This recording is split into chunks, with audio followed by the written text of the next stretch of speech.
Hello नमस्कार दोस्तों, कैसे हैं आप लोग। आशा है कि आप लोग अच्छे और स्वस्थ भी होंगे। दोस्तों आज हम बात करेंगे अरविंद अकेला और कल्लू जी के एक नए गाने के विषय में, जो कि कलाकाट में अभी जोरों शोरों से प्रचार चल रहा है पवन सिंह जी का।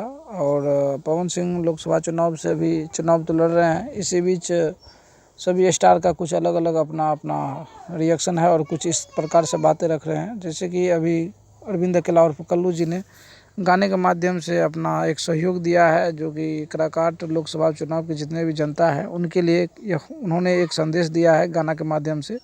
जो पवन सिंह काम करेंगे अच्छा और आप उन्हें वोट दीजिए। तो पवन सिंह जी के लिए एक ख़ास तौर पर उन्होंने एक गाना गाया है, जो कि गाना काफ़ी मज़ेदार है। और लिखे हैं गाना को आशुतोष तिवारी जी लिखे हैं गाना। म्यूजिक दिए हैं प्रियांशु सिंह जी। पवन भैया काराकाट आइल बारे, ये उनका गाना का बोल है और एल्बम का नाम भी है। तो दोस्तों आप हमारे वीडियो को देखें, इसके लिए मैं आपको दिल से धन्यवाद देना चाहता हूँ। जय हिंद दोस्तों, नमस्कार।